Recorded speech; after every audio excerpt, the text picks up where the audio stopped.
आहा, काय दिसतंय पालक पनीर. तर मी जेव्हा केव्हा पालक घरी आणते ना, तेव्हा माझ्या नवऱ्याचं एकच म्हणणं असतं, मस्त असं पालक पनीर बनव. एवढं त्यांना आवडतं. जेव्हापासून मी बनवते ना तेव्हापासून. तर पहिलं मला वाटायचं ना पालक पनीर म्हणजे टेस्टला काहीतरी वेगळंच लागेल किंवा टेस्ट अशी त्याची विचित्र लागेल, पण असं काहीच नाही.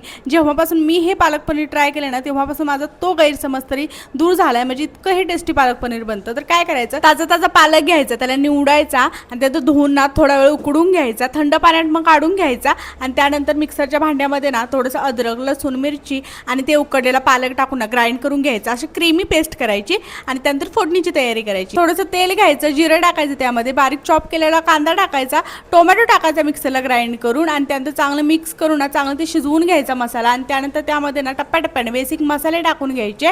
थोडासा पालक पनीर मसाला पण मी टाकलाय आणि त्यानंतर त्यामध्ये ना पालक टाकून घ्यायचं, जे मिक्सरला ग्राइंड केलं होतं ते चांगलं मिक्स करायचं. 15 ते 20 मिनिटं शिजवून घ्यायचं. फ्रेश क्रीम टाकायची आणि मग शालो फ्राय केलेलं पनीर टाकायचं. तुम्ही तसंही टाकू शकता. त्यानंतर वरून थोडंसं मीठ टाकायचं, कस्तुरी मीठ टाकायची आणि मस्त असं एन्जॉय करायचं. तुम्हीही घरी एकदा ट्राय करा. अशाच व्हिडिओसाठी फॉलो सबस्क्राईब नक्की करा आपल्या चॅनलला. चला बाय, भेटू पुढच्या व्लॉग.